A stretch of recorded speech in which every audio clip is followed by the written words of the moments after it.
പുത്തൻ പുസ്തകങ്ങളും ഉടുപ്പുമായി വിദ്യാർത്ഥികൾ നാളെ സ്കൂളിലേക്ക്. എന്നാൽ ഇതിനൊപ്പം ഇരട്ടി സന്തോഷത്തിൽ കഴിയുന്ന ഒരു കുട്ടിയുണ്ട് കരിങ്കല്ലത്താണിയിൽ. 5ാം ക്ലാസ്സിലെ പാഠപുസ്തകത്തിൽ തന്റെ ഡയറിക്കുറിപ്പും ഇടം പിടിച്ചതാണ് കാരണം. ജയചന്ദ്രൻ ചെത്തല്ലൂർ തയ്യാറാക്കിയ റിപ്പോർട്ടിലേക്ക്. കരിങ്കല്ലത്താണി ഗവൺമെന്റ് LP സ്കൂളിൽ 4ാം ക്ലാസ്സുകാരിയായ PK ജസ അൻവറാണ് ഈ അപൂർവ സന്തോഷത്തിന്റെ ഉടമ. ജസയുടെ കുഞ്ഞു മനസ്സിൽ വിരിഞ്ഞ എഴുത്തുകുത്തുകൾ അവളുടെ 5ാം ക്ലാസ്സിലെ കൂട്ടുകാരികളുടെ മലയാളം 1ാം പാഠപുസ്തകത്തിലും ഉപപാഠപുസ്തകത്തിലും സ്ഥാനം പിടിച്ചു എന്നതാണ് സന്തോഷത്തിന് കാരണം.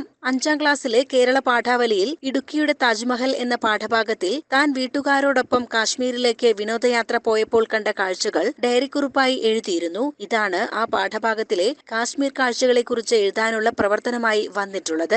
കൂടാതെ മലയാളം ഉപപാഠപുസ്തകത്തിലെ ആദ്യ പാഠത്തിൽ തന്നെ കുട്ടിയുടെ കളി അനുഭവമാണ് വിവരിക്കാൻ പറഞ്ഞിട്ടുള്ളത്. ജസ തന്റെ വിദ്യാലയത്തിൽ ഉണ്ടായ ഒരു കളിയിൽ ഗോൾ അടിച്ചപ്പോൾ അധ്യാപകന്റെ ചെരുപ്പ് പന്തിനു പകരം ഗോളായി മാറിയ അനുഭവമാണ് വിവരിച്ചത്. അതും പാഠപുസ്തകത്തിൽ ഇടം നേടി. ഇത് 5ാം ക്ലാസ്സിലെ 2ാം പാഠപുസ്തകമാണ്. അപ്പൊ ഇതില് ഈ കവിത എന്റേതാണ്. അപ്പൊ ഇത് ഉണ്ടായ സാഹചര്യം എന്താന്ന് വെച്ചാൽ ഞാൻ കഴിഞ്ഞ കൊല്ലം കാശ്മീർക്ക് പോയിരുന്നു. അപ്പൊ കാശ്മീരിൽ പോയപ്പോൾ അവിടെ നിന്ന് ഒത്തിരി ഫോട്ടോസ് എടുത്തു. അപ്പോൾ പിന്നീട് ഭയങ്കര മഞ്ഞുമലയും നല്ല പച്ചപ്പൊക്കെ ഉള്ള ഒരു ഗാർഡനിൽ പോയിട്ട് ഒന്ന് എടുത്തു. അപ്പം ആ ഫോട്ടോ അങ്ങനെ എല്ലാ ഫോട്ടോയും ഒന്ന് അയച്ചെടുക്കാൻ പറഞ്ഞു. എൻ്റെ ഒരു മാഷിൽ അയച്ചു തരാൻ പറഞ്ഞു. അപ്പം അങ്ങനെ അയച്ചെടുത്തപ്പോൾ ആ ഗാർഡനിൽ എടുത്ത ഫോട്ടോ തിരിച്ചയച്ചിട്ട് ഇതിനെക്കുറിച്ചൊരു കവിത എഴുതാൻ പറഞ്ഞു. അപ്പം അതാണ് ഞാൻ ഈ കവിത എഴുതിയത്. അപ്പം ഇത് 5ാം ക്ലാസ്സിലെ പാഠപുസ്തകം വരുന്ന ഞാൻ തീരെ പ്രതീക്ഷിച്ചില്ല. ഞാൻ ഇത് ആ കാശ്മീരിൻ്റെ അതിലുള്ള കുറച്ച് ഭംഗികൾ മാത്രമാണ് എഴുതിയിട്ടുള്ളത്. ചെറുപ്പത്തിൽ തന്നെ ജസ എഴുതുമായിരുന്നു. സാഹിത്യ അഭിരുചി കണ്ടറിഞ്ഞ് വിദ്യാലയത്തിലെ അധ്യാപകരും വീട്ടുകാരും ഒന്നാകെ പ്രോത്സാഹിപ്പിച്ചപ്പോൾ നിരവധി കഥയും കവിതയും ഡയറിക്കുറിപ്പുകളുമാണ് സർഗാത്മകതയിൽ പിറന്നു വീണത്. അവയെല്ലാം കൂട്ടിയോജിപ്പിച്ചുകൊണ്ട് ഇക്കഴിഞ്ഞ ഏപ്രിൽ മാസത്തിൽ ജസയുടെ ഡയറിക്കുറിപ്പുകൾ എന്ന പുസ്തകം പ്രകാശനം ചെയ്യുകയുണ്ടായി. ഇത് വേറൊരു അനുഭവമാണ്. ഇത് 5ാം ക്ലാസ്സിലെ മലയാളം തന്നെയാണ്, പക്ഷേ ഫസ്റ്റ് ഭാഗമാണ്. അപ്പോൾ ഇതെന്താ വെച്ചാൽ ഞങ്ങളെ സ്കൂളിൽ ചെറിയ ഗ്രൗണ്ടാണ്. അപ്പോൾ PT പീരീഡിനൊക്കെ ഞങ്ങൾ പോകും. സാധാരണ പെണ്ണുങ്ങളൊന്നും ഫുട്ബോൾ കളിക്കാൻ വരാറില്ല. അപ്പോൾ എനിക്കാണെങ്കിൽ ആണുങ്ങൾ കുറച്ച് ഫ്രണ്ട്സൊക്കെ ഉണ്ട്. അപ്പോൾ അവർ ഞങ്ങളെ വിളിച്ചു. അപ്പോൾ എനിക്കൊറ്റക്ക് കളിക്കാൻ പറ്റില്ലല്ലോ. അതുകൊണ്ട് ഞാൻ എൻ്റെ ക്ലാസ്സിലെ എല്ലാ കുട്ടികളെയും വിളിച്ചുകൊണ്ട് കളിക്കാൻ പോയി.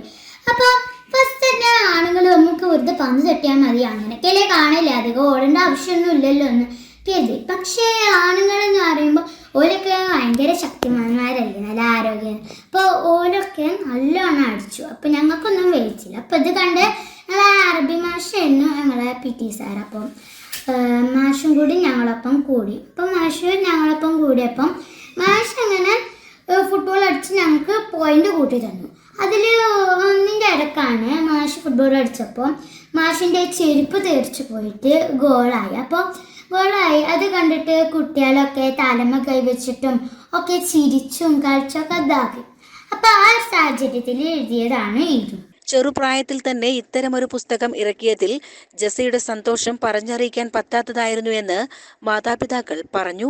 എന്തെങ്കിലും വർക്ക് ചെയ്യിപ്പിക്കുക എന്നുള്ള അടിസ്ഥാനത്തിൽ അവർ ഡയറി എഴുത്തുന്നുള്ള ഒരു പ്രോഗ്രാം തുടങ്ങി. അപ്പോൾ അതിൽ എന്തും എഴുതാമെന്നായിരുന്നു പറഞ്ഞിരുന്നത്. ചുറ്റുപാടുള്ള കാര്യങ്ങളൊക്കെ എഴുതാം.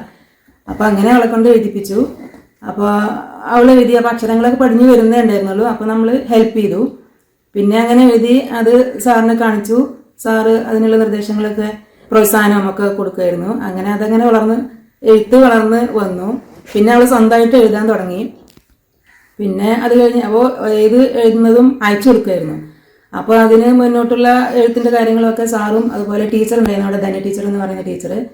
അപ്പോൾ അവരെയാണ് അതിൽ കൂടുതൽ മുൻകൈ എടുത്തിരുന്നത്. പിന്നെ സ്കൂളിൽ കൊറോണയ്ക്ക് ശേഷം തുറന്ന് വീണ്ടും ഈ പ്രോസസ്സ് തുടർന്നുകൊണ്ടിരുന്നു. അപ്പോൾ അതിൽ ഇവളെപ്പോലെ ഒരുപാട് കുട്ടികൾ അവിടെ ചെയ്യുമായിരുന്നു.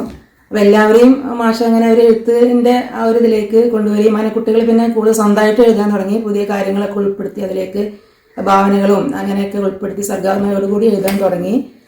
അങ്ങനെ വളർന്ന് വന്നതാണ്. അപ്പോൾ ഇപ്പോൾ ഈ ഒരു നിലയിലേക്ക് എത്തി. അപ്പോൾ സ്കൂളിൽ നിന്ന് മറ്റുള്ളവരുണ്ട്, കൂടുതൽ ധൻ ടീച്ചറും റഹീമാഷായിരുന്നു. അപ്പോൾ അവളിപ്പോഴും എഴുതി തുടങ്ങിയിരിക്കുന്നു. അപ്പോൾ ഞങ്ങളും അതിന് വേണ്ട സപ്പോർട്ടും കാര്യങ്ങളൊക്കെ ചെയ്തു കൊടുക്കുക. 2022 മാർച്ചിലാണ് ആദ്യമായി ജസ ഡയറി എഴുതുന്നത്. മനോഹരമായ ഒരു മഴച്ചിത്രം അക്ഷരങ്ങൾ കൊണ്ട് വരയ്ക്കാൻ ജസയ്ക്ക് കഴിയുമെന്ന് അന്നാരും പ്രതീക്ഷിച്ചിരുന്നില്ല. തുടർന്ന് അങ്ങോട്ട് ജസയുടെ കഴിവുകൾ കണ്ടറിഞ്ഞ് അധ്യാപകരും പിന്നാലെ കൂടി. അതായിരുന്നു ജസയുടെ ഡയറി കുറിപ്പ് എന്ന സമാഹാരത്തിലേക്കുള്ള യാത്ര.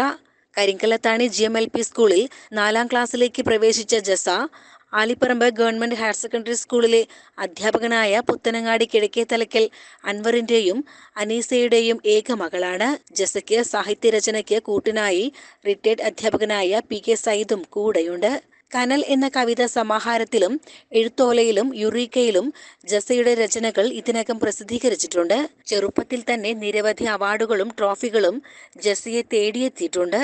ഇനി കൂടുതൽ ഉയരങ്ങളിലേക്ക് എത്താനുള്ള യാത്രയിലാണ് ജസ. CCN ചത്തല്ലൂർ.